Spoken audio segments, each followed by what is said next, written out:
Este verano podés disfrutar al máximo con Vía Confort. Ponele música a todo. Con este parlante Sony, mira, tiene entrada de micrófono, FM, Bluetooth. Podés llevarlo con la mejor financiación, 18 cuotas de 659 pesos. O tenés este otro parlante portátil, con karaoke, con display, luces LED y control remoto. También podés llevarlo a un precio increíble, 18 cuotas de 279 pesos. Las mejores ofertas del verano están en Vía Confort. Llama al 2507-3883.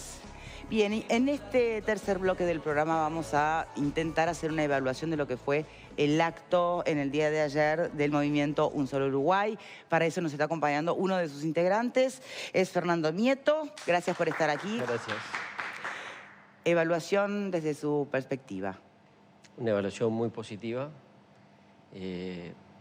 La verdad que fue un día muy particular porque fue un día que comenzó con lluvias muy fuertes en el norte, con pronósticos de alerta naranja para el centro del país. Y bueno, en algún momento en la mañana pensamos que se podía haber complicado un poquito el día. Sin embargo, la presencia de la gente fue muy importante, había una cantidad de gente muy importante. Pero, ¿significa algo para ustedes que haya habido menos gente que en el año anterior? La verdad que no significa que el movimiento tenga menos respaldo, por decirlo de alguna manera. Si miramos las adhesiones de diferentes empresas y organizaciones, instituciones, este año duplicamos las adhesiones con respecto al año pasado. Y algo muy importante que no se vio fue el apoyo desde el lugar. Recibimos fotos de comercios, de camiones con las banderas, comercio con las banderas, camiones con las banderas, equipos trabajando en el campo con la bandera puesta. O sea que en el acto de ayer había un número en Durazno diciendo presente y había un número gigante de personas que desde su lugar también nos daban el respaldo. Bien, y cuando hablan del respaldo, repasemos cuáles son las propuestas concretas, ¿no? Y qué entienden que puede tener un respaldo masivo y qué otras remiten simplemente al respaldo que puedan tener un interés concreto el sector rural. Porque ustedes ya excedieron, digamos, los intereses propios del sector, ¿no? Y son propuestas que hacen a un modelo de país. Mira, nosotros hemos explicado desde el primer día el año pasado que no es un movimiento del agro. Este movimiento nació con el agro, pero enseguida se sumaron otros sectores, como por ejemplo el comercio, el transporte, los servicios asociados a la cadena productiva. Y eso, la verdad que ha sido algo difícil de poder no transmitir, porque lo hemos transmitido muchísimas veces, pero sí es algo que ha sido difícil de que la gente lo incorpore. Por tanto, toda la cadena productiva ha sido la que el día de ayer, a través del programa, expresó temas que estaban contemplados el año pasado. Vamos a repasarlos. Como por ejemplo lo que era el tema del costo del Estado, el gran costo del Estado, temas como por ejemplo la competitividad, y hubieron temas nuevos que se agregaron que tienen que ver con el tema de seguridad, con el tema de educación, que son temas que definitivamente, o sea, el movimiento, como es de la gente, no podía tampoco dejar a un lado. Sí, se podrá debatirse si seguridad y educación hacen o remiten al costo país, ¿no? Algunos entienden que sí, nada más con la ecuación de lo que le cuesta un preso al país, ¿no? Por día, por ejemplo, ni que hablar de educación. Pero quedándonos en el tema de la cadena productiva y al peso del Estado o al costo del Estado, se entiende el planteo, porque uno escucha todo el tiempo, ¿no? A las pequeñas empresas quejándose de que no se pueden sostener, porque aquí todo sale carísimo, ¿no? Y más si lo vinculamos al tema dólar. Ahora, también forma parte del costo del Estado subsidios y exoneraciones y acuerdos financieros que se hacen con el sector rural y demás integrantes de la cadena productiva. ¿Se entiende a lo que voy? Sí. Entonces ahí también son parte del costo del Estado quienes hoy están reclamando por el costo del Estado. En realidad subsidios directos a la cadena productiva no hay. Los acuerdos financieros son entre instituciones privadas, que tiene que ver con una empresa y una institución financiera. Por lo tanto, lo del costo del Estado va un poco más allá a lo que significan los aportes que hace el Estado de forma directa a la cadena productiva y de vuelta no solo al agro. Bien, a ver, sobre este punto, ¿alguien tiene otra mirada? Yo creo que hay medidas como el tema del costo de la energía, que a algunos productores se le ha exonerado determinado porcentaje, y el tema de descuentos también para el gasoil, que de alguna manera implican erogación, ¿no? Tal vez usted no lo llama subsidio, pero hay unos 7, 8 millones de dólares que las medidas que se aplicaron desde el año pasado hasta ahora fueron destinadas a distintos sectores de la rama agropecuaria. Tal vez podemos diferir si le llamamos subsidio o no, bueno, pero es un dinero que el Estado dejó de percibir también buscando eso forma parte del costo del Estado. Podemos también decir que sea insuficiente y tal vez coincidamos, pero tenemos que decir que algunas medidas que implican erogación de dinero se tomaron, ¿no? Es correcto. Quizás no entra dentro de lo que es por definición un subsidio, pero sí es correcto que existieron medidas para diferentes sectores durante el año, en diferentes momentos del año, lo cual sí es claro que tenemos que decir que no fueron suficientes. Y voy a explicar por qué no fueron suficientes o para que la gente entienda por qué no es suficiente. Bien. Cuando tú desde el lado del gobierno atendés un reclamo, cualquiera sea, implementás una medida, lo interesante sería poder medir esa medida, el efecto que genera. Sí.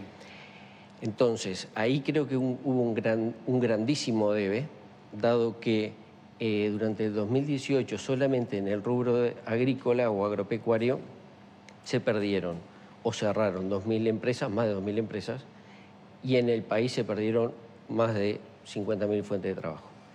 Quiere decir que si tú desde el lado del gobierno tenés la buena intención de tomar medidas, está bien, son bienvenidas, pero cuando tú mirás y ves que es una caída libre en cuanto al cierre de empresas, pérdidas de fuente de trabajo, y que además la gente te está pidiendo de la mejor manera que reacciones porque esto está cada día peor, eso lo que quiere decir que las medidas que tomaste o no fueron las adecuadas o no fueron, digamos, acordes a la necesidad. ¿Y ustedes sostienen o parten de la base que el gobierno en realidad no toma otras medidas que generen mejor impacto y mayor impacto porque no escucha bien lo que les están planteando ustedes, porque no quiere o porque no puede, o porque hay una administración cuestionable de los fondos y cómo se priorizaron los presupuestos? ¿Qué piensan en realidad? Lo que sucedió en el 2018 dice que no nos quisieron escuchar. Yo creo que sintieron una amenaza por parte del movimiento desde el punto de vista de atender la enorme cantidad de dificultades que estábamos presentando, dificultades que son reales, y ahí es cuando nosotros decimos que en terreno nosotros logramos un diagnóstico que el gobierno está lejos de eso en sus papeles. Entonces el gobierno, hasta marzo nos invitó a las a las mesas de trabajo junto con gremiales instituciones, y luego puso la excusa que no teníamos, no éramos nada como institución, por lo tanto los ningunearon, sí. Quedamos fuera. Y está claro para nosotros que el gobierno hizo oídos sordos, fue ciego en mirar la realidad y nos dio la espalda. Y nos dio esa espalda con una simple, con la intención de que pasara el tiempo y nos desarmáramos. Mientras que tú no atendés al que te está reclamando, el que te está reclamando, si está con la piola al cuello, y además somos gente de trabajo, que además tenemos que sacar tiempo de trabajo para tratar de mantener esto vivo, es difícil que te mantengas, es muy difícil. ¿Por aquí? Como toda organización social, la gente que participa saca tiempo de su trabajo para poder participar y es una elección y está buenísimo. Ayer decíamos que está muy bueno que exista, pero bueno, es la realidad. Para participar y estar, hacer voluntariado, tener una organización social o participar sindicalmente, etcétera, uno saca tiempo suyo, personal y de su trabajo. O sea que eso me parece que es una elección personal. Yo justo tenía acá, ahora se me fue un tuit de Fernando Marguerí, el periodista de Agro, obviamente que el año pasado estaba con ustedes, no sé si sigue o acompaña el movimiento, pero no vamos a desconocer el saber de Fernando Marguerí sobre el tema agro, donde hablaba de un mensaje de Un Solo Uruguay que quiso abarcar mucho y dijo poco. O por lo menos no fue lo esperado. A mí me pasó un poco lo mismo, a mí me decepcionó bastante el mensaje de ayer, justamente por esto, ¿no? Porque creo que el movimiento de Un Solo Uruguay tiene mucho para decir y tiene mucho para hacer y para seguir insistiendo con la cuestión del Uruguay productivo y con los problemas que se dan para que Uruguay para que el Uruguay siga teniendo las tasas de crecimiento que venía teniendo, para que para los productores sea mejor, pero se empezó a meter en camisa de 11 varas en otros temas que yo no sé si reforzaron el mensaje o lo debilitaron. Bien. Creo que a nivel comunicacional lo debilitaron. Me parece que yo hubiese sido más específico en la materia por la que ustedes también se unieron, ¿no? Y salieron al ruedo. Y por otro lado me pareció como realmente rechazo, y te lo digo así con todo respeto, rechazo ese desconocimiento a la profesionalidad y al trabajo que hace el Instituto Nacional de Estadística, porque realmente dudar de las estadísticas es algo complicado y sobre todo cuando tenemos un instituto reconocido por todos los partidos políticos, que tiene muchísimos años encima y que siempre ha trabajado muy bien. Esa parte la verdad que a mí me dolió Bien, bastante. sobre ese punto sí me va a gustar poderle preguntar directamente al invitado, pero antes, la percepción de Leonora de que se puede haber abarcado demasiado y puede haberse debilitado el mensaje, ¿la compartís? En absoluto. El mensaje abarcar desde la gestión. A todos nos preocupa en el Uruguay la gestión cuando la inseguridad, o sea, los recursos, las arcas del Estado se volcaron en el Ministerio del Interior. Es decir, el mayor dinero fue al Ministerio del Interior. ¿Tenemos una mejor seguridad? No. Creamos un código, se volcaron a la creación de más fiscales. ¿Tenemos mejor justicia? No. Entonces, esa es la espalda de la cual habla el movimiento Un Solo Uruguay. El entender las realidades. El niño que se sube al escenario que no vota y plantea, mi madre trabaja muchísimas horas, no la veo. Plantea una realidad de un Uruguay que a veces parece que estamos viéndolo de torcido o de costado, o parece que ese Uruguay no existe. Esa realidad de un Uruguay profundo, de un Uruguay quebrado, es la que se reivindica. Las empresas funcionan, a ver, yo lo que digo es, las empresas que cerraron, esa realidad de empresas que ya no funcionan, se perdió el empleo. ¿Cómo generamos más empleo? Esa es la política de generar ideas, propuestas que deben salir desde el gobierno, que esas empresas se mantengan. A ver, UPM da trabajo a 500 personas, o dará trabajo aparentemente a 500 personas. Ayer había más de 500 personas y el Uruguay y las empresas medias que fueron, y el campo, y las medianas empresas que forman parte del motor de la economía, son las que han sido castigadas y las que han estado el gobierno de espaldas a eso. Y cuando hablo de gestión, hablo no solamente de la gestión del Ministerio del Interior, hablo de educación también, ¿no? ¿Dónde te ubicás en este tema, Ale? Sí, a mí me gustaría, justamente advirtiendo que en efecto fue una proclama muy ambiciosa, muy amplia en los asuntos a tratar, quizá por lo que Fernando dijo en el arranque, ¿no? Que el movimiento fue creciendo y fue juntando distintos actores. Entonces hablamos de la competitividad tantas veces anunciada, pero también de la seguridad, de la educación, de la seguridad social, de la libertad. Se manifestaron en contra de la ley de medios, de la inclusión financiera, etcétera. Algo que luce casi como un programa de gobierno, como una ruta, como una guía de gobierno. Y advirtiendo que estamos en un año electoral, ¿ustedes plantean esto para que alguno de los partidos, alguno de los candidatos se apodere de eso, de alguna manera haga pie en esa baldosa que ustedes lo proponen para decir, bueno, este es el que más y mejor nos representa? Quisiera Te voy a contestar, pero quisiera antes contarles algo que quizás no se supo, para lo cual va a explicar por qué la proclama fue lo que fue. El día 8 de enero de este año se convocaron a todas las organizaciones, instituciones y delegados del movimiento Un Solo Uruguay, instituciones abiertas, ¿verdad?, a ser parte de la generación del insumo para la proclama.